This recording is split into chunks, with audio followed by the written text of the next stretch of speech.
F'dak iż-żmien, id-dixxipli ta' Ġesu insew jieħdu l-ħobż u ma kellhomx ħlief ħobża waħda magħhom fid-dajsa. U issihom u qalilhom: iftħu għajnejkom u qogħdu attenti mill-ħmira tal-Fariżej u mill-ħmira ta' Erodi. Huma bdew jgħidu bejniethom: dan għax m'għandniex ħobż.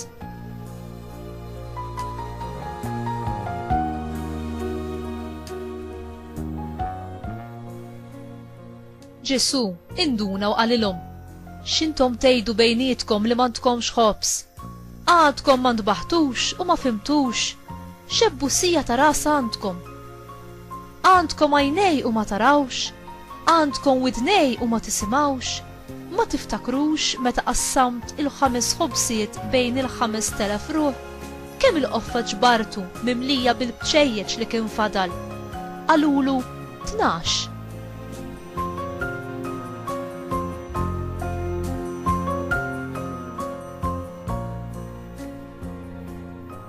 Meta qassamt is-7 ħobsijiet bejn l-4,000 ruħ, kemm il-qoffa ġbartu fil-bċejjeċ li kien fadal? Qalulu 7. U għadkom ma fimtux? Qalilhom.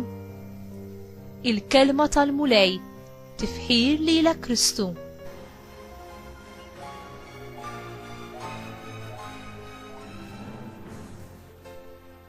Għaliex l-ipokrisija hija assoċjata mal-ħmira? Għallut, il-ħmira kienet sinjal ta' ħażen. Kienet biċċa għaġina mill-fdalijiet tal-ħobż li tiffermenta. Il-fermentazzjoni kienet assoċjata mal-ħażen li wieħed jiħżien. Għaliex Ġesu wissa lid-dixxipli biex jevitaw l-attitudnijiet tal-Fariżej. Il-Fariżej kienu jinqalaw biex jidhru reliġjużi filwaqt li kienu mimlija b'intenzjonijiet ħżiena minn ġewwa. Il-kelma ipokrita tfisser attur, xi ħadd li jippretendi dak li mhux. Imma min jista' jkun tajjeb li falla waħdu? Bl-ipokrisija wieħed jista' apparentament jidher tajjeb u fl-istess waqt jaħbi dak li ma jridx li l-oħrajn jaraw fih. L-aħbar it-tajba hi li jid-dawl ta' Alla jikxef kemm id-dlam tal-ħażen u d-dnub kif ukoll jirbaħ fuq il-mibeda bl-imħabba, fuq is-supervja bl-umiltà u fuq il-pretenzjoni bl-integrità u l-verità. Alla jagħti l-grazzja lill-umli u lil dawk li juru soba u indiema vera għal dnubietom, sabiex dawn ikunu jistgħu jirbħu fuq il-ħmira tan-nuqqas ta' sinċerità u fuq l-ipokrisija fil-ħajja tagħhom.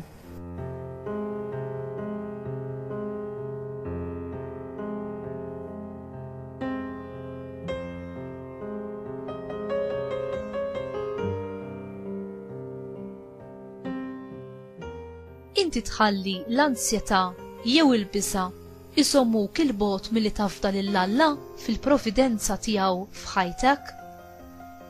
L-imħabba perfetta tqaċċat il-biża' l barra. Din insibuha fl-ewwel ittra ta' San Ġwan kapitlu 4 vers 18. Itlob lill-Alla biex jimla lil qalbek bl-imħabba tiegħu u biex ikabbar il-fidi tiegħek fil-providenza u fl-imħabba tiegħu lejk. L-Apostli inkwetaw għaliex kienu nsew iġibu l-ħobż magħhom fid-dajsa. U dan wara li Ġesu kien għadu kemm wettaq il-miraklu ta' tkattir tal-ħobż li bih tema 4,000 ruħ. Kemm hu faċli ninsew dak li Alla jkun għadu kien għamel f'ħajjitna u niddubitaw fil-wediet tiegħu li jieħu ħsiebna. Meta l-Apostli komplew jinkwetaw minħabba li ma tantx kellhom ħobż, Ġesu fakkarhom fil-mod kif hu ipprovda mirakulosament il-ħobż u tema lil dawk l-eluf ta' nies. U mbagħad jgħidilhom, anzi iċanfarhom minħabba in-nuqqas ta' fiduċja tagħhom f'Alla. Ma tifhmux qalilhom.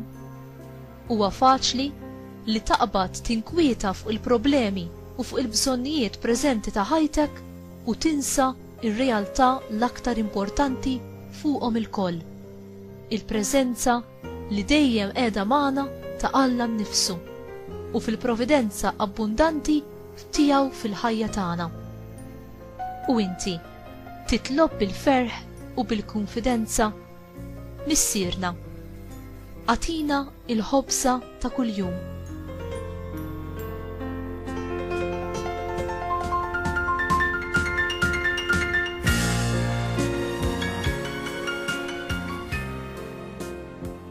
Mulej, inti biss tista' sostnini bil-kelma u bl-ispirtu tiegħek li inti tagħtini kontinwament.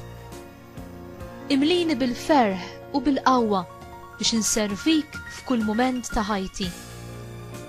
Għażiża Ommi Marija, inni ndur mill-ħmira ta' dnub tiegħi u għamel li jien qatt ma nattakka qalbi mal-affarijiet ta' din id-dinja, mod speċjali dawk li jistgħu iċibu korruzzjoni u mewt. Għatini l-grazzja ma li jien ningħaqad dejjem ma' ibnek Ġesu u nafda b'kunfidenza totali fil-providenza u fl-imħabba tiegħu għalija. Amen.